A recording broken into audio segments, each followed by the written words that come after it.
America Bharat మధ్య ఓ block buster deal కుదిరింది.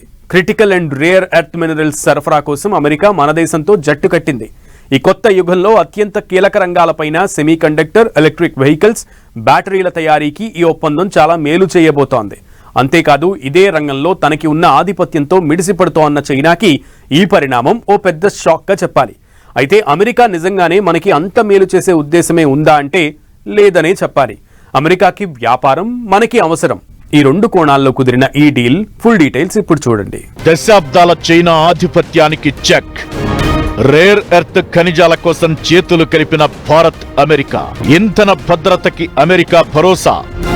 ఆదాయం కోసం అమెరికా, అవసరం కోసం మనం.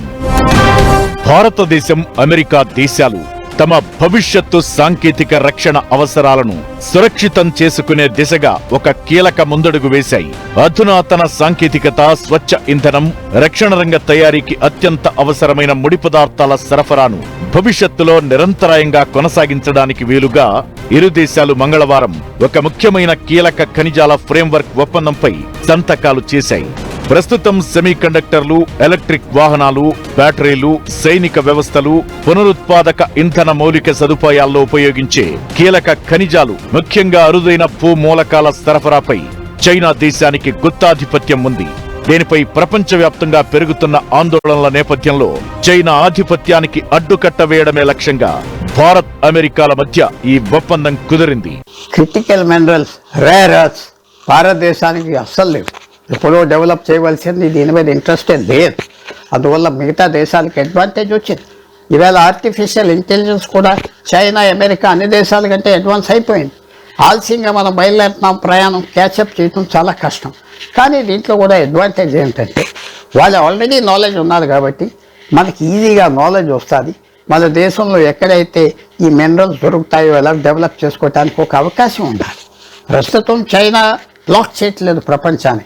కానీ చైనా కనుక మనకి క్రిటికల్ మినరల్స్ డ్రాప్ చేస్తే మన ఫ్యాక్టరీలు చాలా వరకు ఆగిపోతాయి. ఇంత క్రిటికల్ పరిస్థితి భారతదేశం ఉన్నది.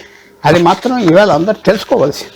ఖనిజ భద్రతపై విశ్వసనీయ భాగస్వామ్య దేశాల మధ్య సహకారాన్ని బలోపేతం చేయడం కోసం అమెరికా విదేశాంగ కార్యదర్శి మార్కో రూబియో ఈ ఏడాది ప్రారంభంలో వాషింగ్టన్ డీసీలో forum on resource geo strategic engagement అనే కార్యక్రమాన్ని ప్రారంభించారు.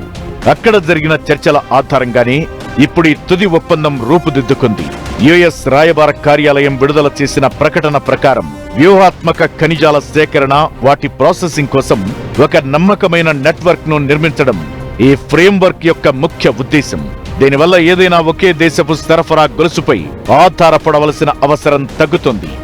మార్కెట్లో జరిగే బలవంతపు లేదా ఏకపక్ష పద్ధతుల నుండి కీలకమైన ఖనిజ మార్కెట్లను రక్షించడంపై కూడా ఈ ఒప్పందం ప్రత్యేకంగా దృష్టి సారిస్తుంది. ఈ నూతన ఒప్పందంలో భాగంగా ఆర్థిక సహాయం, సప్లై చైన్ బలోపేతం, ఖనిజ శుద్ధికి సంబంధించిన నూతన సాంకేతికతలతో పాటు అరుదైన ఖనిజాల సమర్థవంతమైన నిర్వహణ వంటి కీలక అంశాలపై భారత్, అమెరికా దేశాలు సంయుక్తంగా పనిచేస్తాయి. రెండు దేశాల మధ్య సంబంధాలు మరింత బలపడుతున్నాయనడానికి ఈ ఒప్పందం ఒక నిదర్శనమని భారత విదేశాంగ మంత్రి ఎస్ జయశంకర్ అభివర్ణించారు. ఇది పటిష్టమైన, వైవిధ్యభరితమైన సరఫరా గొలుసులను బలోపేతం చేయడంతో పాటు ఆర్థిక సహకారం విషయంలో సహకరించుకోవడానికి, అరుదైన మూలకాల నిర్వహణకు ఎంతగానో దోహదపడుతుందని జయశంకర్ చెప్పుకొచ్చారు.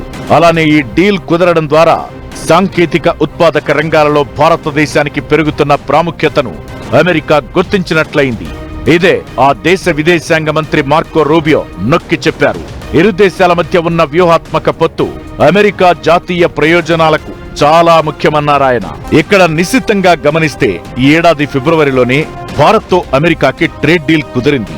అమెరికా నుంచి భారత్ $500 బిలియన్ మేర ఉత్పత్తుల కొనుగోలు చేసేలా ఆ ఒప్పందం ఉండగా దాన్ని కూడా మార్కో రూబియో గుర్తు చేశారు.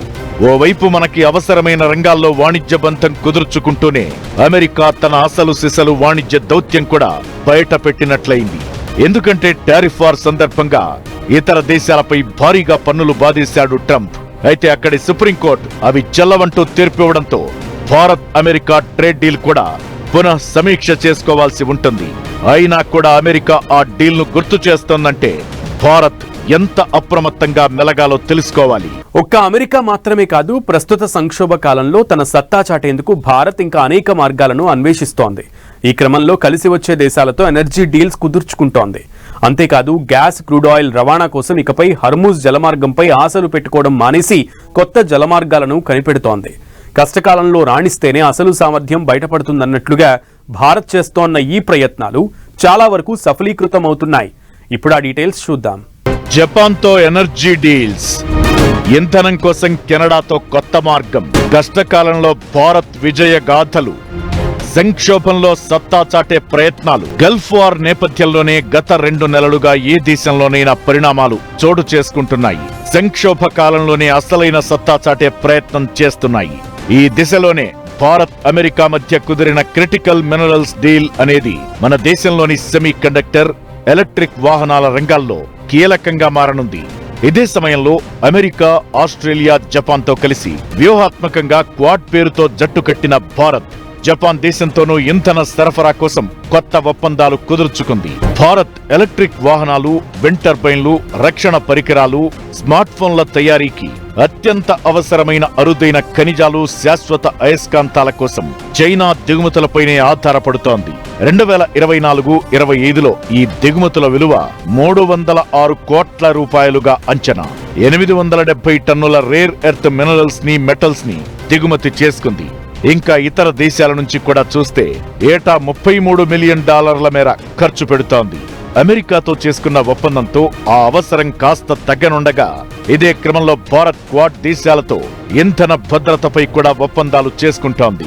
ట్రంప్ చేపట్టే చర్యలు ఊహాతీతం కావడంతో ఇక హర్మోజ్ మార్గంపైనే ఆశలు పెట్టుకోవడం అనవసరమని తేలిపోయింది. ఓ రోజు యుద్ధమంటాడు, మరో రోజు అదిగో ఇరాన్తో డీల్ సెట్ అయిపోయినట్లేనంటాడు. ఇలాంటి సమయంలో భారత్ జపాన్తో కలిసి ఇంధన భద్రత కోసం కలిసి పనిచేసేందుకు రంగం సిద్ధం చేసుకుంది. 2 దేశాలు చమురు కోసం దిగుమతులపైనే ఆధారపడటంతో ఇది అనివార్యమైంది. తీర ప్రాంతంలో చమురు రవాణాపై 2 దేశాలు కలిసి పనిచేసేలా తొందరలోనే ఓ ప్రకటన రానుందని తెలుస్తోంది. అంతేకాకుండా జపాన్, భారత్ 5 కీలకమైన రంగాల్లో ఒప్పందాలను వ్యూహాత్మక భాగస్వామ్యంలో కుదుర్చుకోనున్నాయి. Critical minerals, semiconductors, AI, telecom sector, clean energy, pharma విభాగాల్లో జపాన్, భారత్ మధ్య వాణిజ్య ఒప్పందాలు జరగనున్నాయి. అలానే హర్మూజ్ మార్గం మోసుకుపోవడంతో కెనడా నుంచి మనకో కొత్త జలమార్గం నుంచి రవాణాకు అడుగులు పడుతున్నాయి. కేప్ ఆఫ్ గుడ్ హోప్ మార్గం నుంచి ట్యాంకర్లు బయలుదేరుతున్నాయి. మిడిల్ ఈస్ట్ ప్రాంతంలో నెలకొన్న యుద్ధ వాతావరణం, హర్మూజ్ స్తంభన నేపథ్యంలో అక్కడి నుంచి బయలుదేరే నౌకలు, ట్యాంకర్లు ఈ కేప్ ఆఫ్ గుడ్ హోప్ మార్గం ద్వారా సరకు రవాణా చేయనున్నాయి.